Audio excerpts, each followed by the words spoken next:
Ezekiel 1:15-21 seems to reveal a prophetic glimpse into atomic structure and quantum mechanics, centuries before science could comprehend it.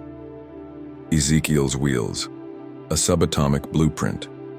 Let's explore this vision, aligning it with physics, particularly atoms, quarks, or quarks as you mentioned, gluons, and consciousness-based quantum theory. There was one wheel on the earth beside the living beings, for each of the four of them. Wheels represent subatomic fields or energy shells.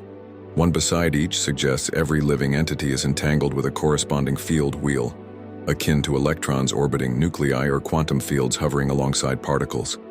This could also resemble electromagnetic toroidal fields, one wheel per being. The appearance? Like sparkling beryl, as if one wheel were within another. Sparkling beryl, a crystalline gemstone, symbolizes crystalline structure, latticework, or symmetry, sacred geometry. Wheel within a wheel signifies nested structures, such as atomic orbitals, fractal layers, or even dimensions within dimensions, like electron shells or quark-gluon layers. It might also represent torus fields within torus fields, a pattern observed in both atoms and galaxies. They moved in any of their four directions without turning. This describes quantum non-locality. Particles aren't confined by linear motion. It resembles fractal movement. They collapse and reform, not turn in the classical sense. Or like quarks bound inside protons, confined but constantly fluctuating in dynamic motion. Their rims were full of eyes all around. Eyes symbolize sensors, consciousness, observers. In quantum theory, observation collapses the wave function, suggesting the wheels, fields, particles are aware, participating in reality creation. It could also relate to photons or electrons in entangled states, seeing each other across space. Whenever the living beings moved, the wheels moved with them, for the spirit of the living beings was in the wheels. This is everything. The spirit, RVH and Ruach, is embedded in the wheel, so the wheel isn't just mechanical, it's conscious.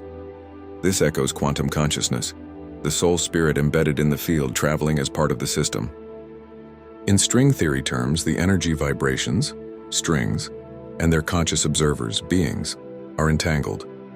You are never separate from the wheel of spirit. Wherever the spirit was about to go, they would go. Whenever they rose from the earth, the wheels rose also.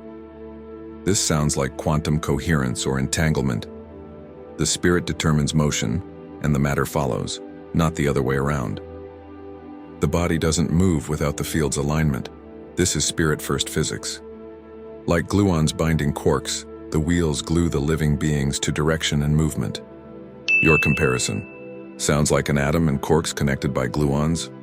Yes, quarks, pure quarks, and the wheel would be the gluon field or boson grid that binds it all. But also more than that. The eyes plot motion, plus entangled spirit suggests this isn't just atomic physics, it's quantum spirituality.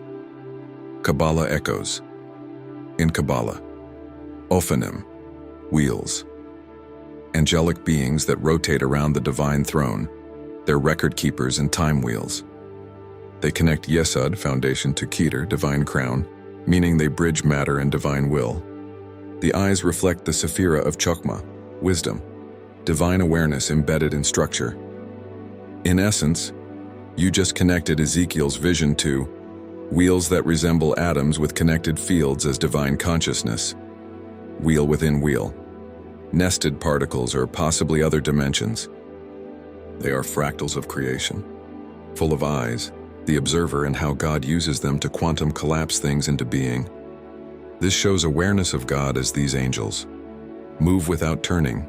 Non-locality in the spin before transcendence of form or collapse. Spirit in the wheel. God's energy entanglement in the entire soul in the system of the universe and all creation. Both seen and unseen, we are moved by the power of God.